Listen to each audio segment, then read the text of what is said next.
Meus amigos, minhas amigas, parece que o amor acabou e o clima está tenso lá na Globo News. Pois é, as militantes e os militantes do presidente Lula, do PT, né, os militantes de esquerda lá da Globo News, parece que estão perdendo a paciência com o velhinho da picanha e também perdendo a paciência com os ministros do STF. Nós temos críticas aqui da própria Andréa Sadia, aí que vocês estão vendo na tela, né, dizendo que o governo é um governo fraco.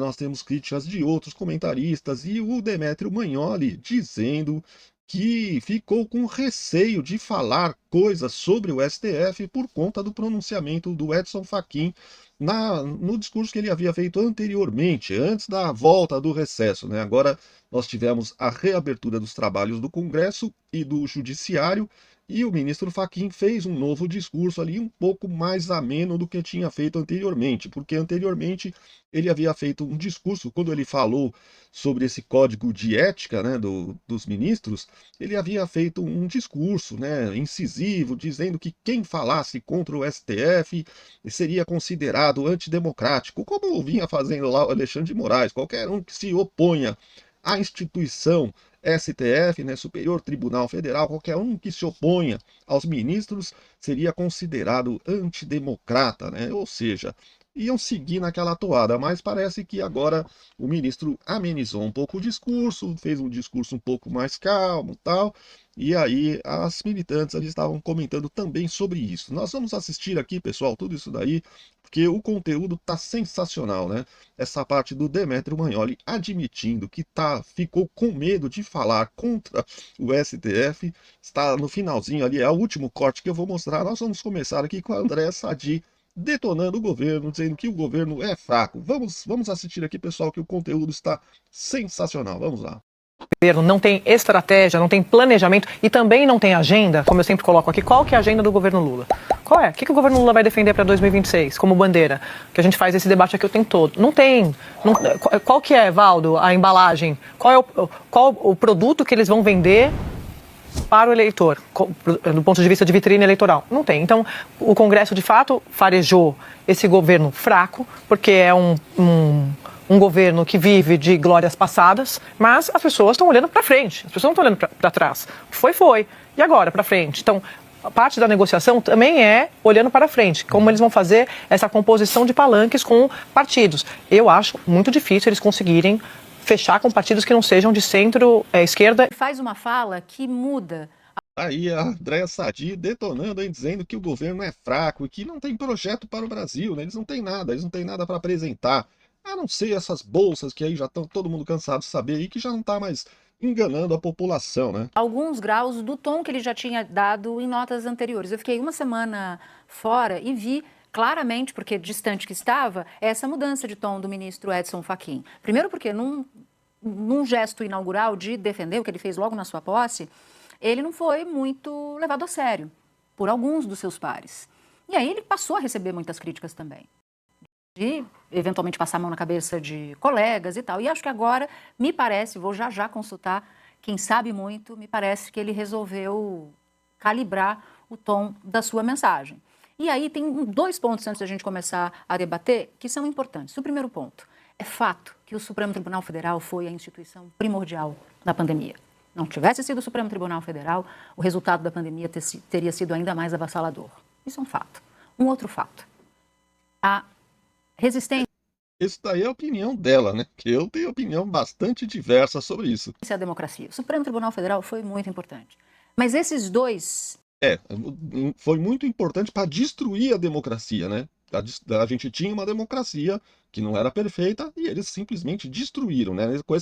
Com esse papo de defesa da democracia, eles destruíram a democracia.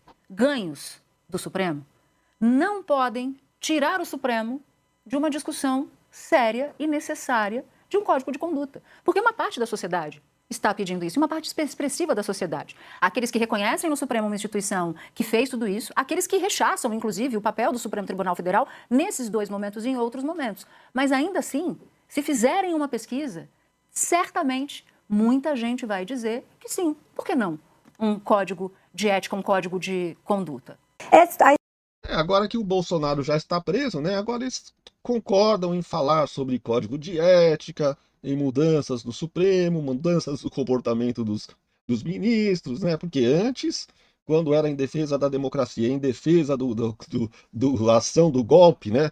Aí, meu amigo, aí elas queriam mesmo que os ministros fizessem o que eles bem entendessem, desde que o Bolsonaro fosse preso. Era isso que estava acontecendo, né? A história dessa Fictor, Sadi, amigos, ela é muito parecida com a história do Master, na verdade. Bom, agora explodiu, eu não sei se vocês ficaram sabendo aí, uma outra empresa que iria comprar, possivelmente, lá o Banco Master, né? Foi aventada uma hipótese de essa empresa, Fictor, né? Que teria tentado comprar o Banco Master, mas que, no fim, não comprou e a empresa é quebrada, completamente quebrada. Então vão surgindo a cada dia novos fatos estranhíssimos com relação a esse escândalo do Banco Master. Ou seja, vai ficando cada vez mais óbvio de que foi realmente uma grande malandragem, né, ali para tentar, né, burlar as regras. Eles queriam que o banco lá de Brasília, né, o banco estatal lá de Brasília, comprasse o Banco Master por um valor altíssimo, quando na verdade o banco estava mais que quebrado, né? Então havia toda irregularidades, né, para todo lado, e graças a Deus o negócio não deu certo. Mas o problema é se vai acabar em pizza ou não, né? Quando se anunciou que a Fictor compraria o Master, a gente que estava cobrindo esse caso foi ver o que era. Uma empresa pequena, comparando com as outras do mercado, com um histórico não muito forte no setor financeiro. É uma empresa focada em comprar, em tese, né? Focada em comprar commodities agrícolas, milho, soja, fazer investimentos em commodities agrícolas para compensar os seus investidores com o rendimento desses investimentos. Que, de repente, anunciou que compraria o Master, que por um valor ainda não estava conhecido, mas seria algo em torno de 3 bilhões de reais. Hoje ela está entrando em recuperação judicial com 4 bilhões de reais em dívidas. Então você vê que tinha alguma coisa estranha aí, além do que esse investidor árabe, que não se sabe quem seria, para onde o Vorcaro estava viajando, né, para poder encontrar esse investidor árabe, quando foi preso, disse que iria encontrar esse investidor árabe. É uma história toda muito estranha, que vem de um tamanho que não tem, né? E aí, depois que a liquidação, na hora que a liquidação foi anunciada, eles começam a dizer que estão com problemas financeiros, pararam de pagar os seus investidores a partir do dia 11 de dezembro, já não pagaram mais e tiveram bens bloqueados na semana passada, 150 milhões em bens bloqueados na semana passada. E faziam investimentos, eu fui olhar a carteira deles, muito parecidos com o do Master. Por exemplo, tem um instrumento financeiro que é um título do Banco de Santa Catarina, que tem um valor X e era botado no balanço do Master como se valesse muito mais. A Fictor também tem esses títulos. Existe uma coincidência também na atuação deles. Um dos diretores da Fictor já estava em campanha para para entrar na CVM, como diretor da CVM. É um jeito de operar que é muito próximo, muito parecido. Inflar ativos, tentar fazer campanha para entrar no meio político. Então, eu acho que quando a gente olha o histórico, dá para ver que ela era uma desculpa, mas, assim, no desespero, porque o Master sabia que estaria prestes a ser liquidado. E aí, quando você vai ver o depoimento do Vorcaro, que foi liberado semana passada, ele disse que esse negócio com a Fictor representaria um final feliz. Para ele, talvez representasse um final feliz. Mas o que a gente está vendo agora é que era mais uma história destinada a empurrar essa história para frente para ele tentar achar uma saída com os métodos dele, que a gente sabe quais eram. Demetrio. Eu fico até temeroso de fazer um comentário sobre o Supremo, porque Edson Fachin, naquela sua nota, explicou que a história vai ser implacável com qualquer um que fizer perguntas que possam criar a impressão de que se questiona alguma coisa sobre o Supremo. Então, olha aí o que ele falou, que ele fica até temeroso de falar qualquer coisa sobre o Supremo, porque o Edson Fachin diz que a história vai condenar veementemente aí quem se opuser aos ministros do Supremo. Olha que coisa, hein? Eu peço desculpas para a história e vou mesmo assim fazer o comentário. Me preocupa o ponto. É lógico que ele foi irônico, né? Mas ele está justamente tecendo uma crítica ao ministro Fachin, né? Pela fala que ele fez, né? Que na verdade é uma tentativa de censura, de impor medo às pessoas de falarem mal da instituição STF ou de qualquer ministro, né? Nem da instituição, porque na verdade ninguém fala mal da instituição em si. As pessoas falam mal da atuação dos ministros. De discussão do Supremo sobre limites da liberdade de expressão, porque a Constituição e a legislação já definem os limites da liberdade de expressão no Brasil. Não é necessário, mas se quiserem eu posso explicar aqui o que a Constituição e a legislação definem sobre isso. Não há mais nada a se dizer, a não ser que o Supremo queira criar uma nova Constituição. Que ele resolva fazer o papel do legislativo e relegislar uma questão que está legislada. Em tese, ao Supremo cabe interpretar a Constituição. Então, minha proposta para o Supremo: tirem da pauta os limites da liberdade de expressão e coloquem na pauta as explicações que o Supremo deve dar sobre conflito de interesses, sobre o contrato da esposa de Alexandre de Moraes com o Banco Master e sobre os negócios da família de Toffoli, assim como a viagem de Toffoli no jatinho junto com o advogado do Banco Master. Edson Fachin começou a conversa do Código de Conduta, mas depois, numa entrevista ao jornal Estado de São Paulo, disse que ele estava conversando com seus colegas e que parece que haveria uma maioria que não quer o Código de Conduta nesse ano de 2026, sob um argumento muito estranho, uma alegação muito estranha de que é ano eleitoral. Eu não sei o que uma coisa tem a ver com a outra, Fachin não explicou, mas ele disse que é um argumento sólido, que esse ano é eleitoral. Se não for nesse ano, significa que o assunto morreu, né? Porque dizer que no ano que vem nós vamos discutir um código de conduta, bom, o ano que vem em Jerusalém. Então, parece que Fachin está recuando da ideia do código de conduta. E está recuando de uma maneira muito ruim, porque a regra da colegialidade no Supremo não é uma regra que diz que os ministros do Supremo devem fazer conluios a portas fechadas para produzir consensos entre eles. A regra da colegialidade diz: votem. Todos os ministros votam depois de debater publicamente um tema. Por que Edson Fachin não põe a proposta do Código de Conduta em votação? Isso é colegialidade. Me desculpa a história, que é implacável. Aí, pessoal, o Demetrio Magnoli descendo a linha aí do ministro Edson Fachin por conta do tal do código de ética dele. Primeiro porque ele não pôs em votação, né? Seria interessante ele colocar em votação, porque assim ficava bem definido quais os ministros são contra o código de ética e quais os ministros são a favor. Seria bem fácil saber aqueles que estão fazendo mutreta e aqueles que não estão. Era uma forma de expor todos os... Por que ele não fez essa votação? Porque ele sabe que ninguém quer essa votação, porque eles vão ficar expostos. É uma coisa óbvia, né? Outra coisa, bom, hoje nós voltamos aí do recesso, né, como eu até já tinha comentado no começo, e o ministro Fachin determinou a relatoria desse código de ética à ministra Carmen Lúcia. Ele vai tentar fazer o código de ética e a relatora desse código vai ser a ministra Carmen Lúcia. Não se sabe o que vai dar aí, né? Talvez dê uma grande pizza, uma gigantesca pizza, esse código de ética, né? Não vai dar em nada, porque eles já têm leis que governam aí a magistratura e eles não respeitam as leis que já existem. E o que vai...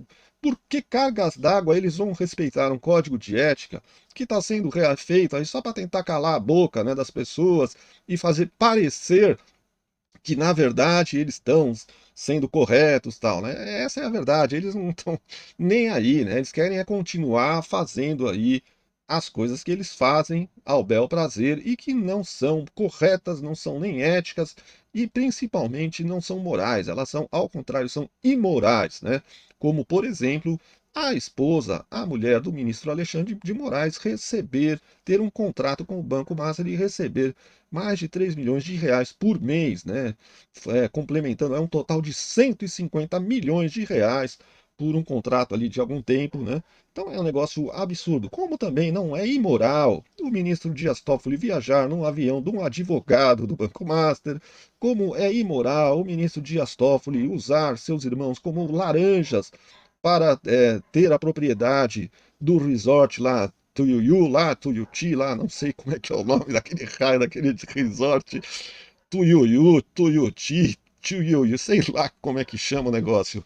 Mas a verdade é essa, é que a conduta deles, além de não ter ética nenhuma, é imoral, né? É imoral. Principalmente, ultimamente, esses dois ministros, o Alexandre de Moraes e o Dias Toffoli, realmente passaram de todos os limites aceitáveis e inaceitáveis, né? E para mim não tem solução. A solução seria o Senado fazer o impeachment dos ministros. Por que que o Demetrio Magnoli falou que o Fachin não quer, talvez, esse código de ética para esse ano, né? Talvez eles vão ficar enrolando com isso daí para fazer no ano que vem. Por quê? Porque ano é eleitoral. Porque se tivesse código de ética, vai restringir os ministros de que eles interfiram nas eleições, como eles já fizeram no passado, né? Então, talvez é por isso que eles não querem código de ética agora, no ano eleitoral. vai ser mais difícil, tendo o código de ética, eles vão ser mais monitorados e vai ser mais difícil deles interferirem no resultado das eleições, como já usaram essa forma de agir no passado, né? Proibindo pessoas de direita, cancelando perfis, páginas do Facebook, páginas do Instagram, YouTube de pessoas de direita, né? E os de esquerda podiam falar o que bem entendessem, né? Poderia se xingar o Bolsonaro de genocida para baixo, né? Ou coisas muito piores, mas não podia se falar nada do Lula, nem sequer citar que ele era amigo do Maduro, de todos esses ditadores aí, né, sul-americanos e também na China, de todos os lugares, né, aquele amiguinho de todo mundo, não podia se falar, né? Não podia sequer citar, né, a amizade entre Lula e Maduro. E, no entanto, nós tivemos agora aí um discurso do Lula defendendo, dizendo que fica revoltado todas as noites de saber que o Maduro se deixou capturar, que não aceita, que ele fica revoltado com o fato de terem capturado o Nicolás Maduro. Revoltado com as maldades que o Maduro fazia contra a população da Venezuela, ele não fica, né? Mas ele fica revoltado porque prenderam o Maduro. Então é isso daí, pessoal. Esse é o nosso país, né?